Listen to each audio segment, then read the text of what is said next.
ಇನ್ನು ಸಚಿವ ಸ್ಥಾನವನ್ನ ನೀಡಿಲ್ಲ.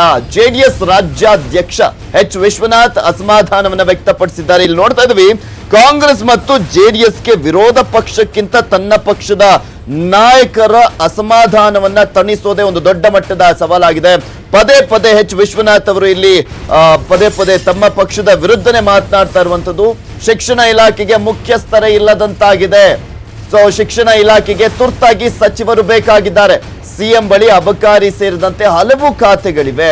ಇಲ್ಲಿ ಮೊನ್ನೆಷ್ಟೇ ಇಬ್ಬರು ಸಚಿವರನ್ನಾಗಿ ನೀವು ಪ್ರಮಾಣ ವಚನ ಓದಿಸಿದ್ದೀರಾ, ಅವರಿಗೆ ಸಚಿವ ಸ್ಥಾನವನ್ನ ಕೊಟ್ಟಿದ್ದೀರಾ. ಆದ್ರೆ ಯಾವುದೇ ಖಾತೆಯನ್ನ ಕೊಡದೆ ಅವಮಾನವನ್ನ ಮಾಡಿದಂತಾಗ್ತಾ ಇದೆ.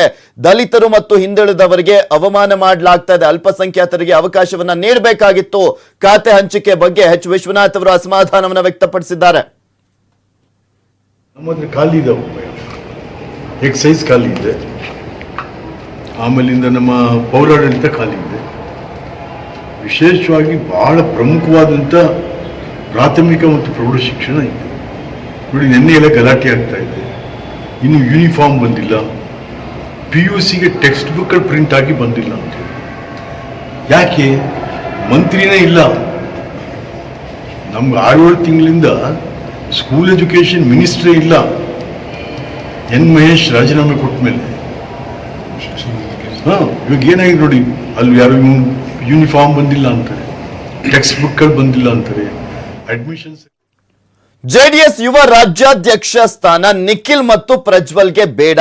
ಜೆಡಿಎಸ್ ಪ್ರಚಾರ ಸಮಿತಿ ಅಧ್ಯಕ್ಷರಾಗಿರುವಂತಹ YSV ದತ್ತ ಹೇಳಿಕೆಯನ್ನ ನೀಡಿದ್ದಾರೆ. ನಿಖಿಲ್ ಮತ್ತು ಪ್ರಜ್ವಲ್ ಈಗಾಗಲೇ ಹೆಸರನ್ನ ಮಾಡಿದ್ದಾರೆ. ಬೇರೆಯವರಿಗೆ ಕೊಡೋಣ ಈ ಒಂದು ಜೆಡಿಎಸ್ ನ ಯುವ ರಾಜ್ಯಾಧ್ಯಕ್ಷ ಸ್ಥಾನವನ್ನ ಅಂತ ಜೆಡಿಎಸ್ ನ ಪ್ರಚಾರ ಸಮಿತಿ ಅಧ್ಯಕ್ಷರಾಗಿರುವಂತಹ YSV ದತ್ತ ಹೇಳಿಕೆಯನ್ನ ನೀಡಿರುವಂತದ್ದು.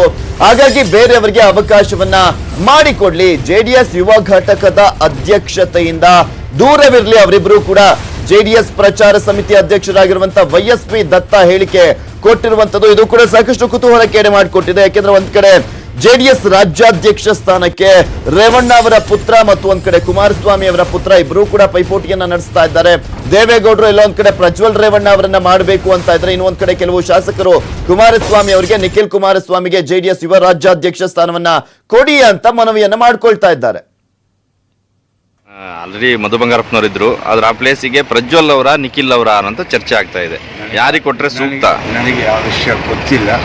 ನನ್ನ ವೈಯಕ್ತಿಕ ಅಭಿಪ್ರಾಯದ ಒಳಗಡೆಯಲ್ಲಿ ಈಗಾಗಲೇ ನಿಖಿಲ್ ಮತ್ತು ಪ್ರಜ್ವಲ್ ಸಾಕಷ್ಟು ಪ್ರಜ್ವಲಿಸಿದ್ದಾರೆ. ಸ್ವಲ್ಪ ದಿನ ಅವರು ತೆರೆಮರೆಯಲ್ಲಿ. ಈ ಕುರಿತಂತೆ ಮಾತಾಡ್ಲಿಕ್ಕೆ ನಮ್ ಜೊತೆ ಸ್ವತಃ ಇಲ್ಲಿ ಪ್ರಚಾರ ಸಮಿತಿ ಅಧ್ಯಕ್ಷರು YSV ದತ್ತ ಅವರೇ ದೂರವಾಣಿ ಸಂಪರ್ಕದಲ್ಲಿದ್ದಾರೆ. YSV ದತ್ತ ಅವರೇ ನಮಸ್ಕಾರ. ನಮಸ್ಕಾರ, ಹೇಳಿ ಸರ್. ಯಾಕೆ ಸರ್ ಈಗ ಸಾಕಷ್ಟು ಜನ ಜೆಡಿಎಸ್ ನವರೇ ಹೇಳ್ತಾ ಇದ್ದಾರೆ ಪ್ರಜ್ವಲ್ ರೇವಣ್ಣ ಅಥವಾ ನಿಖಿಲ್ ಕುಮಾರಸ್ವಾಮಿ ಅವರಿಗೆ ಕೊಡ್ಲಿ ಅಂತ. ಆದ್ರೆ ನನ್ನ ವೈಯಕ್ತಿಕ ಅಭಿಪ್ರಾಯದಲ್ಲಿ ಈ ಪಕ್ಷಕ್ಕೆ ಒಂದು ಸಾಮೂಹಿಕ ನಾಯಕತ್ವ, ಸೈದ್ಧಾಂತಿಕವಾದ ನೆಲೆಗಟ್ಟು ಬೇಕಾಗತ್ತೆ.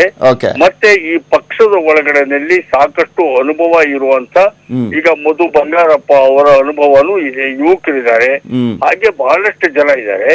ಹಾಗಾಗಿ ಯುವಜನತ ಅಧ್ಯಕ್ಷ ಸ್ಥಾನದ ಒಳಗಡೆನಲ್ಲಿ ಅವರುಗಳ ಅಡಿ ಒಳಗಡೆನಲ್ಲಿ ಪ್ರಜ್ವಲ್ಲು ಮತ್ತೆ ನಿಖಿಲ್ ಇನ್ನೊಂದಿಷ್ಟು ಜನ ಟ್ರೈನಿಂಗ್ ತಗೋಬೇಕು ಅನ್ನೋದು ಉದ್ದೇಶ. ಅಂದ್ರೆ ಥರದಲ್ಲಿ ಪ್ರೊಬೇಷನರಿ ಪೀರಿಯಡ್, ಈಗ ಪ್ರಜ್ವಲ್ಗೂ ನಿಖಿಲ್ಗೂ ರಾಜಕಾರಣದ ಪ್ರೊಬೇಷನರಿ ಪೀರಿಯಡ್, ಆ ಪ್ರೊಬೇಷನರಿ ಪೀರಿಯಡ್ ನ ಒಬ್ಬ ನುರಿತ ಅನುಭವದ ಕೈ ಕೆಳಗೆ ಅವ್ನು ಪಡ್ಕೋಬೇಕು ಅನ್ನೋದು ನನ್ನ ಅಪೇಕ್ಷೆ.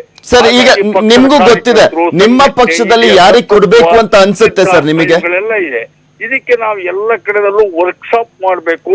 ನಮ್ಮ ಕಾರ್ಯಕರ್ತಗಳಿಗೆ ಮೊದಲಿಗೆ ನಮ್ಮ ಪಕ್ಷದ ತತ್ವ ಸಿದ್ಧಾಂತ ಇದು ಹೇಗೆ ಹುಟ್ಕೊಂತು, ಹೇಗೆ ಬಂತು ಅದನ್ನು ತಿಳಿಸ್ಕೊಟ್ಟು ಅವರು ನಮ್ಮದು ಟ್ರೈನ್ ಅಪ್ ಮಾಡ್ಬೇಕು ಅಂತ ನನಗೆ YSV ದತ್ತ ಅವರೇ ಪ್ರಜ್ವಲ್ ಮತ್ತು ನಿಖಿಲ್ ತೊಡಗಿಸ್ಕೋಬೇಕು ಅನ್ನೋದು ನನ್ನ ಅಪೇಕ್ಷೆ. ಅಲ್ಲ ಸರ್, ಇಲ್ಲಿ ನಿಮ್ಗೆ ಗೊತ್ತಿರೋ ತರ ನಿಮ್ಗೆ ಎಲ್ಲ ಗೊತ್ತಿದ್ದಾರೆ, ಎಲ್ಲಾ ಲೀಡರ್ಸ್ ಕೂಡ ಗೊತ್ತಿದ್ದಾರೆ ಜೆಡಿಎಸ್ ನಲ್ಲಿ ಯಾರ್ಯಾರು ಪಕ್ಷವನ್ನ ಸಂಘಟನೆ ಮಾಡ್ತಾ ಇದ್ದಾರೆ, ಯಾರು ಸಂಘಟನೆ ಮಾಡ್ಬೋದು, ಯಾರನ್ನ ಮಾಡಿದ್ರೆ ಇಲ್ಲಿ ಜೆಡಿಎಸ್ ಇನ್ನಷ್ಟು ಬಲಗೊಳ್ಳುತ್ತೆ ಅನ್ನೋದು ನಿಮ್ಗೂ ಕೂಡ ಗೊತ್ತಿದೆ. ನಿಖಿಲ್ ಪ್ರಜ್ವಲ್ ನ ಹೊರತುಪಡಿಸಿ ಇನ್ಯಾರು ಈ ಒಂದು ಸ್ಥಾನಕ್ಕೆ ಅರ್ಹರು ಅಂತ ಅನ್ಸುತ್ತೆ ನಿಮ್ಗೆ? ನಾನು ನಮ್ಮ ಪಕ್ಷದ ವರಿಷ್ಠ ತೀರ್ಮಾನ ಮಾಡ್ತಾರೆ, ಪಕ್ಷದ ವರಿಷ್ಠ ತೀರ್ಮಾನ ಮಾಡ್ತಾರೆ. ನನ್ನ ಉದ್ದೇಶ ಏನು ಅಂದ್ರೆ ಪ್ರಜ್ವಲ್ ಮತ್ತು ನಿಖಿಲ್ ಅವರು ಯುವಕರಿದ್ದಾರೆ. ಈಗ ತಾನೇ ಅವರು ರಾಜಕಾರಣದ ಒಳಗಡೆ ಬಂದಿದ್ದಾರೆ. Okay. ಸ್ವಲ್ಪ ಅವ್ರಿಗಿನ್ನೂ ವಯಸ್ಸಿದೆ. ಹಾಗಾಗಿ ಇದರ ಮೇಲೆ ಎಲ್ಲ ಜಾತಿ, ಎಲ್ಲ ಸಮುದಾಯ, ಎಲ್ಲವನ್ನೂ ತೊಡಗಿಸ್ಕೊಂಡಂತ ಒಂದು ಸಾಮೂಹಿಕ ನಾಯಕತ್ವ ಈ ಪಕ್ಷಕ್ಕೆ ತೋರೋದು ಅಂತ ಒಂದು ವಿಶ್ವಾಸ ಮೂಡಿಸುವುದು ಅಗತ್ಯ ಇದೆ. ಆ ದೃಷ್ಟಿಯಿಂದ ನನ್ನ ವೈಯಕ್ತಿಕ ಅಭಿಪ್ರಾಯ, ಪಕ್ಷದ ವರಿಷ್ಠ ತೀರ್ಮಾನಕ್ಕೆ ನಾವೆಲ್ಲರೂ ಬಂದ್ರು. ನಾವೆಲ್ಲ ಪಕ್ಷದ ಒಳಗಡೆ 45 ವರ್ಷದಿಂದ ಪಕ್ಷದ ಕಾರ್ಯಕರ್ತನಾಗಿ ಕೆಲಸ ಮಾಡ್ಕೊಂಡು ಬಂದಿದ್ದೀನಿ. ಇವತ್ತಿಗೂ ಅಷ್ಟೇ ನಿಷ್ಠೆ ಇಟ್ಕೊಂಡಿದ್ದೀನಿ. ಪಕ್ಷದ ಶಿಸ್ತಿಗೆ ನಾನು ಅಪ್ಪಟ ಬದ್ಧ. ವೈಯಕ್ತಿಕವಾದ ಅಭಿಪ್ರಾಯದ ಒಳಗಡೆ ಈ ಪಕ್ಷಕ್ಕೆ ಒಂದು ಇಮೇಜ್ ಕೊಡಬೇಕು. ಇದು ಕಲೆಕ್ಟಿವ್ ಲೀಡರ್ಶಿಪ್ ಇಮೇಜ್ ದೃಷ್ಟಿಯಿಂದ ನಾನು ಹೇಳಿದ ಅಭಿಪ್ರಾಯ. Okay, thank you sir, news 18 ಕನ್ನಡದ ಜೊತೆ ಮಾತನಾಡಿದ್ದಕ್ಕೆ. ರಾಜ್ಯದಲ್ಲಿ ಮತ್ತೊಂದು ಪಾದಯಾತ್ರೆ